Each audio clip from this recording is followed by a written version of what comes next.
साल भर जिसका इंतजार रहता है, आम बजट आने वाला है। अब 2 फरवरी को वित्त मंत्री निर्मला सीतारमण आम बजट पेश करेंगी। महिला हैं, गृहिणी हैं वो भी, तो इसीलिए हम कुछ गृहिणियों के पास आ गए हैं। एक जोड़ी हमारे साथ है। आमतौर पर सास बहू की जोड़ी को लोग अलग अलग तरीके से परिभाषित करते हैं, लेकिन ये हैं और इनके बारे में बात करेंगे तो बात लंबी हो जाएगी। हम सीधी किचन की ही बात कर लेते हैं कि आखिरकार अब बजट आने वाला है और बजट को लेके आम गृहिणी जो होती हैं वो क्या सोचती हैं और क्या उनकी सरकार से उम्मीद रहती है।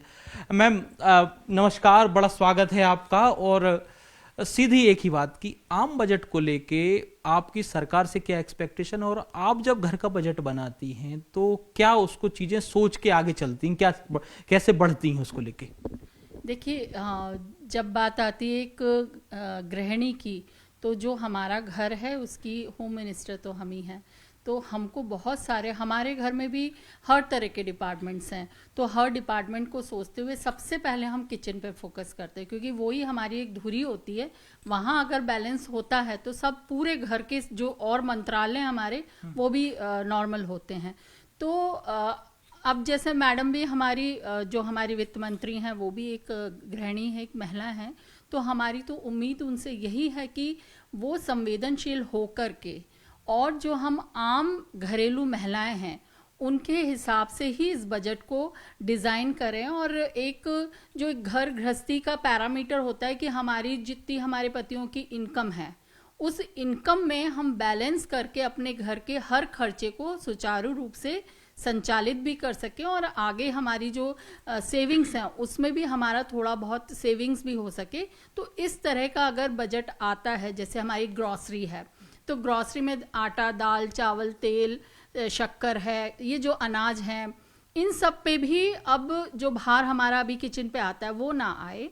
हमारे जो दवाइयों के खर्चे हैं वो हैं, हमारे बच्चों की स्कूल की एजुकेशन है वो बैलेंस रहे, और टैक्सेशन भी जो हमारे जो स्लैब्स हैं इनकम टैक्स के, उसमें भी एक राहत मिले। तो एक आम घरेलू महिलाओं को बहुत ज़्यादा इस तरह से रिलैक्सेशन होगा। तो यही उम्मीद है कि हमारा बजट बैलेंस और हम खुशी खुशी मैडम को थैंक यू भी कहें।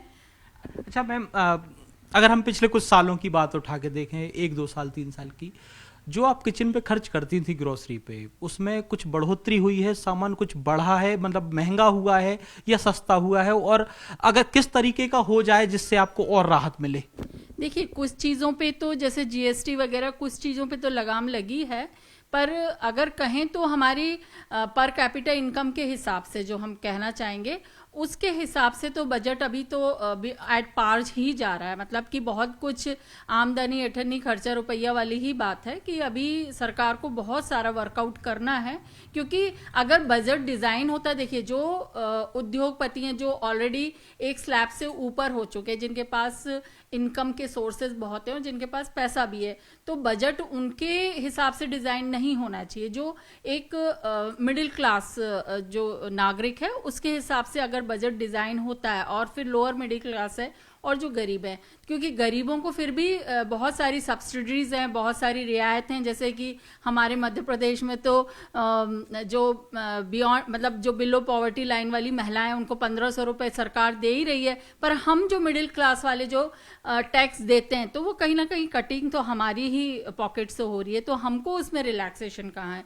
तो ये सारी चीज़ों को सोचते हुए बहुत ही विचार के साथ, विश्लेषणात्मक और यथार्थ के साथ ये बजट अगर डिजाइन होता है तो बहुत अच्छी बात है।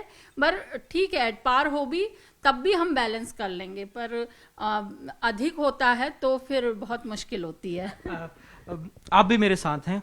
जब आप किचन का दौरा करती होंगी और आपको जैसे जो सामान आ रहा है ग्रोसरी का मंथली 5000 में जैसे आ गया सामान, अब हम देख रहे हैं पिछले कुछ दिन महंगाई पड़ती है, तो बीच में किस चीज को खटपट हो जाती है कि सामान खत्म हो गया, वो कहीं बोला उन्होंने कि अभी तो मैंने लेके आया था। ऐसा होता है कि जब बजट बिगड़ता है तब? जी हाँ, आप बिल्कुल सही कह रहे हैं। वैसे तो खैर मेरी अभी अभी शादी हुई है, मैं अभी अभी किचन में गई हूँ और मैंने अभी अभी सामान देखना स्टार्ट किया है। हाँ, पहले हमारे हस्बैंड लाइक ज़्यादा 10,000 देते थे। अभी जैसे जैसे महंगाई बढ़ती जा रही है तो रेट भी हमारे कम होते जाते हैं, तो उसी हिसाब से हमें अपने किचन का बजट भी सेट करना पड़ रहा है। पहले हम देखते थे कि चलो ठीक है सामान उठा लेते हैं, लेकिन अब क्या हमें रेट देखना पड़ता है। अरे यार, तेल इतने रुपए का है, आटा इतने रुपए का, हमें ये सारी चीज़ें मैनेज करके चलनी पड़ती है। सब्जियाँ इतनी ज़्यादा महंगी हो गई है कि अब मुझे अपने गार्डन में सब्जी लगानी पड़ रही है। लेकिन हाँ, महंगाई बहुत ज़्यादा है। सरकार से हम उम्मीद तो बहुत ज़्यादा रखते हैं। हर साल बजट आने वाला होता है, हम सोचते हैं कि नहीं इस बार बजट में कुछ तो इम्प्रूवमेंट होगा, पर ऐसी चीज़ें नहीं होती है। हमेशा पानी बजट में वो हो जाता है, हमारी उम्मीदों में जो होता है पानी उतर आता है। एक सवाल याद आ गया मुझे अभी। मैं भी सामान लेने जाता हूँ किसी मॉल में। जो मॉल्स में सामान रखा रहता है कि उन्होंने सस्ता दिखाने के लिए क्या किया है, उसकी क्वांटिटी जो है कम कर दी है। ये आपने नोटिस किया होगा, तो इसका फर्क आपने पड़ते हुए देखा है क्या? जी हाँ, मैंने देखा है। जब सेल आती है, H&M में सेल आई, ज़ूडियो में सेल आई, हम लोग ऐसे भागते हैं कि भाई सेल आ गई, सेल आ गई, कपड़े सस्ते मिलेंगे। जब वहाँ जाते हैं ना तो लाइक उसकी क्वालिटी डाउन होती है, कोई कपड़ा फटा होता है, कुछ होता है, मतलब बहुत सारी चीज़ें हमें उसमें नेगेटिव देखने को मिलती है। वो सेल तो होती नहीं है, बट हाँ वो हमें ऐसा लगता है कि सेल है, हम ले लेंगे, हमें सस्ता मिल जाएगा, बट वो सस्ता होता नहीं है। अच्छा, एक मैं अनाज की बात करूं। हमारा भारत जो है अनाज प्रधान देश कहलाता है, लेकिन हमने देखा है शहरों में अनाज को महंगा ज़्यादा किया जा रहा है। महंगा है या केवल सरकार को इस पे कुछ करना चाहिए? जैसे आप ही मैडम आपने बताया कि दालें महंगी हो जाती हैं, आटा महंगा हो जाता है, तेल खास तौर से, ये तीन जो चीज़ें हैं, इसको लेके कुछ डिमांड रहेगी आपकी सरकार से कि इन चीज़ों को कंट्रोल में रखा जाए? ऑब्वियस सी बात है भाई, तेल आटा ये तो हमारी एक डेली मटेरियल चीज़ें हैं कि इनको तो सस्ता होना ही पड़ेगा। लाइक घी, अब लोग घर में ही घी बना रहे हैं, बाहर इतना महंगा मिल रहा है। मैं तो रोज़ घर पे ही घी बनाती हूँ कि भाई मैं मार्केट से नहीं खरीद पाऊंगी, इतनी ज़्यादा महंगाई बढ़ती जा रही है। आटा है, लोग अब गेहूँ लेके आते हैं, उसको साफ़ करते हैं, फिर पिसवाने जाते हैं।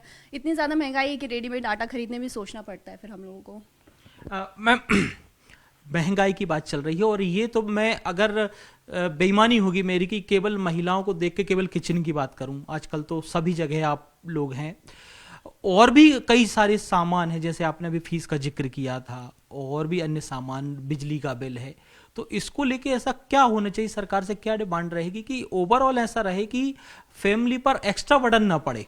बिल्कुल यही बात मैं कह रही हूँ कि जो भी बजट डिज़ाइन होता है या जो भी बनता है वो एक आम नागरिक के इनकम के अकॉर्डिंग ही बनना चाहिए।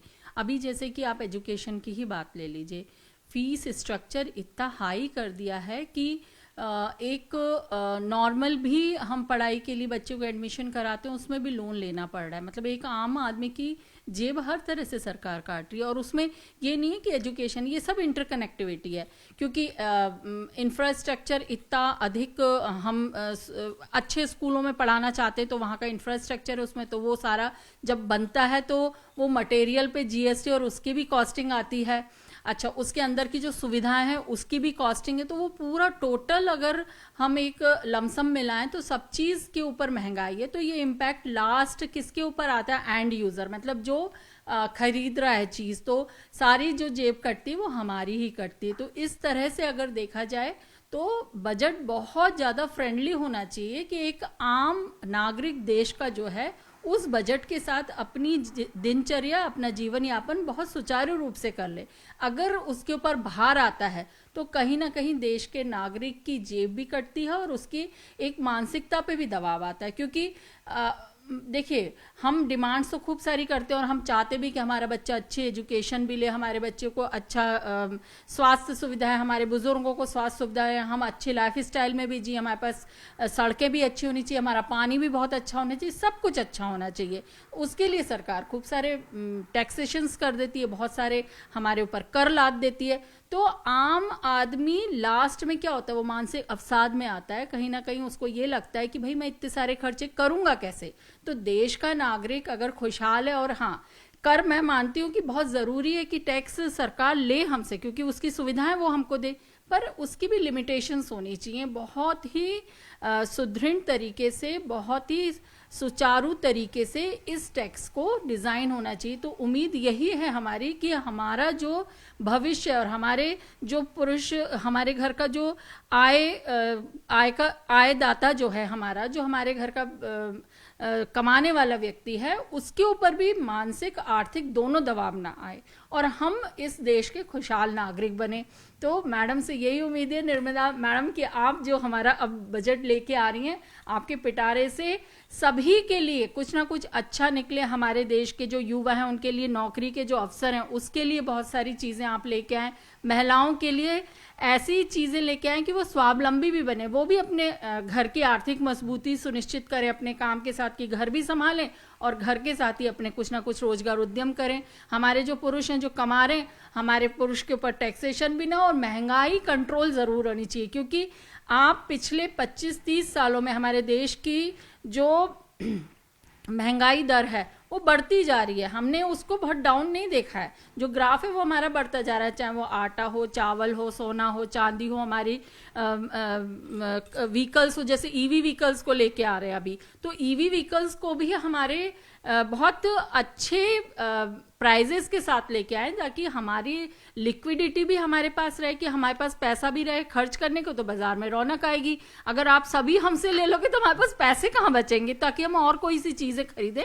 तो ये सारी चीज़ों को देखते हुए सरकार से यही उम्मीद है कि हमारा जो बजट होगा बहुत अच्छा होगा और इस देश का हर नागरिक खुशी खुशी इस बजट को स्वीकार करेगा। एक सबसे इंपॉर्टेंट सवाल जो मैं भूल जाता शायद, सिल्वर और गोल्ड के बारे में क्या कहेंगी? मत पूछिए मेरी शादी के सपना हो गया।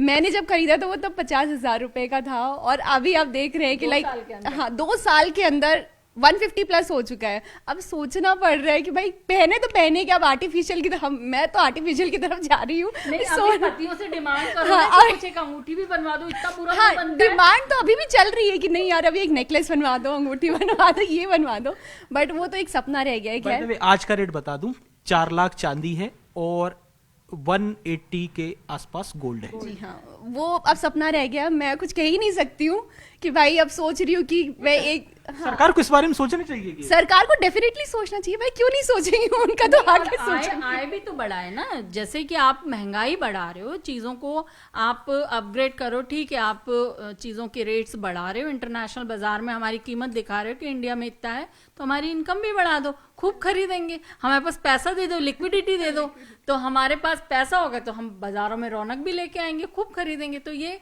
सोचना चाहिए, मतलब प्रैक्टिकल अप्रोच के साथ सरकार को ये चीज़ सोचनी चाहिए। कुल मिलाके अगर ये आवाज पहुंचती है वित्त मंत्री निर्मला सीतारमण जी तक, तो ग्रोसरी जो बेसिक नीड है आम लोगों की, आम गृहिणी की खास तौर से, क्योंकि उसको हर सुबह और शाम को खाना बनाना है फैमिली के लिए, उसको इतना कंट्रोल में रखना चाहिए ताकि आम आदमी भी उसको वहन कर सके। और सबसे बड़ी बात, सिल्वर और गोल्ड को लेकर भी सरकार को कुछ सोचना चाहिए ताकि आम आदमी की पहुंच से दूर ना हो और वो एक सपना ना रह जाए। हालांकि बजट तो 2 तारीख को आने ही वाला है, आने के बाद हम फिर मिलेंगे और फिर जानेंगे कि उनकी एक्सपेक्टेशन पर कितना खरा उतरी वित्त मंत्री। कैमरामैन मोहसिन के साथ शिवकांत, भोपाल।